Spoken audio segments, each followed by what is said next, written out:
പരിശീലനം കിട്ടാത്ത ഒരാൾ ആനയെ മെരുക്കാൻ പോയാൽ എന്താ സംഭവിക്കുക? ആന ചവിട്ടി കൊല്ലുമയാണ്. അതേപോലെ എങ്ങനെ ഉപയോഗിക്കണമെന്ന കൃത്യമായ പരിശീലനം ലഭിക്കാതെ പോയാൽ നമ്മളെ സോഷ്യൽ മീഡിയ കൊന്നുകളയും. പ്രിയമുള്ളവരെ, എവർക്കും ഹൃദ്യമായ സ്വാഗതം. മൊബൈൽ ഫോണിൻ്റെ ഉപയോഗം മൂലം ഉണ്ടായിട്ടുള്ള സാമൂഹിക ദുരന്തങ്ങൾ, ശാരീരികമായ പ്രശ്നങ്ങൾ, മാനസികമായ പ്രയാസങ്ങൾ, വൈകാരികമായ പ്രശ്നങ്ങൾ എല്ലാം അനുഭവിക്കുന്ന ആദ്യത്തെ തലമുറയായിരിക്കും നമ്മുടേത്. പുതിയ ടെക്നോളജി ഉപയോഗിക്കാതെ ഒരിക്കലും നമുക്ക് മുന്നോട്ട് പോകാൻ സാധിക്കില്ല. മൊബൈൽ ഫോണിൻ്റെ അമിതമായ ഉപയോഗം കാരണം ഒരുപാട് സമയം നഷ്ടപ്പെടുകയും നിങ്ങളുടെ പ്രവർത്തനങ്ങളിലെ കാര്യക്ഷമതയെ ബാധിക്കുകയും ചെയ്യുന്നവരാണോ നിങ്ങൾ? അങ്ങനെയാണെങ്കിൽ ആത്മാർത്ഥമായി നിങ്ങൾ ആഗ്രഹിക്കുന്നുവെങ്കിൽ അതിനെ മറികടക്കാൻ ധാരാളം വഴികളുണ്ട്. പരൽ മീൻ വലയിൽ കുടുങ്ങിയ പോലെയാണ് ഇൻ്റർനെറ്റ് അഡിക്ഷനിൽ കുടുങ്ങിയ ആളുകളുടെ അവസ്ഥ എന്ന് പറയുന്നത്. അതിൽ നിന്ന് പുറത്തു ചാടണം എന്ന് തോന്നും, പക്ഷേ സാധിക്കില്ല. ഒരു വിദ്യാർത്ഥിയാണെങ്കിൽ അവൻ്റെ പഠനത്തെ ബാധിക്കും. ജോലിക്കാരനാണെങ്കിൽ ഏത് മേഖലയിൽ വർക്ക് ചെയ്യുന്ന ആളാണെങ്കിലും അവരുടെ ജോലിയെ, അതിൻ്റെ കാര്യക്ഷമതയെ അത് ബാധിക്കും. ഒരു തർക്കമില്ല. സമയം ഒരുപാട് നഷ്ടമാവും.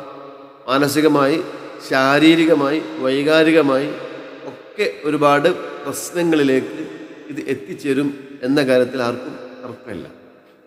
നിങ്ങൾ ശരിക്കും ഇതിൻ്റെ കെണിവലയിൽ നിന്ന്, ഇതിൻ്റെ വലയിൽ നിന്ന് പുറത്തു ചാടണം എന്ന് ആഗ്രഹിക്കുന്നുവെങ്കിൽ ചില കാര്യങ്ങൾ നമുക്ക് ചർച്ച ചെയ്യാം. അതിന് ആദ്യം എന്താണ് ഇത് ഉപയോഗത്തിൻ്റെ നമ്മുടെ അവസ്ഥ എന്നറിയണം. നിലവിൽ എത്ര മണിക്കൂറാണ് നമ്മളിത് ഉപയോഗിച്ചുകൊണ്ടിരിക്കുന്നത് എന്ന് നമ്മൾ പരിശോധിക്കാറുണ്ടോ?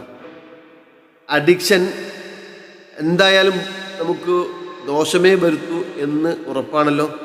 ഇത് വലിയ ഉപകാരമാണ് നമുക്ക്, പക്ഷേ അമിതമായാൽ വലിയ അപകടത്തിലേക്കും നമ്മെ നയിക്കും എന്ന അവബോധം നമ്മെ നയിക്കേണ്ടതുണ്ട്. ഉപയോഗിക്കാം, പക്ഷേ അമിതമാവരുത്. സത്യം പറഞ്ഞാൽ ഇതൊരു വലിയ ആനയെ പോലെയാണ്. ഇൻ്റർനെറ്റിൻ്റെ ഉപയോഗം അല്ലെങ്കിൽ സോഷ്യൽ മീഡിയയുടെ ഉപയോഗം വലിയൊരു ആനയെ പോലെയാണ്. ആനയെ നിയന്ത്രിക്കാൻ പാപ്പാൻ വേണം, പാപ്പാന് പരിശീലനം വേണം.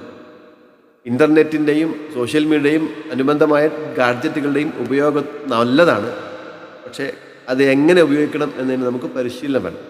പരിശീലനം കിട്ടിയാൽ നമുക്ക് അതിനെ നിയന്ത്രിക്കാൻ പറ്റും. അല്ലെങ്കിലോ നമ്മളെ സോഷ്യൽ മീഡിയ നിയന്ത്രിക്കും, നമ്മുടെ ഇൻ്റർനെറ്റ് നിയന്ത്രിക്കും.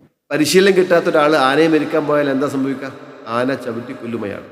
അതേപോലെ എങ്ങനെ ഉപയോഗിക്കണമെന്ന കൃത്യമായ പരിശീലനം ലഭിക്കാതെ പോയാൽ നമ്മളെ സോഷ്യൽ മീഡിയ കൊന്നുകളയും. സമയവും നമ്മുടെ അധ്വാനവും നമ്മുടെ മാൻ പവറും നമ്മുടെ എല്ലാ റിസോഴ്സുകളും നശിപ്പിക്കുന്ന ആരാച്ചാരായി നമുക്ക് ഏറ്റവും ഉപകാരമുള്ള ഈ ഗാഡ്ജറ്റുകൾ മാറും എന്ന സത്യം നമ്മൾ തിരിച്ചറിയണം.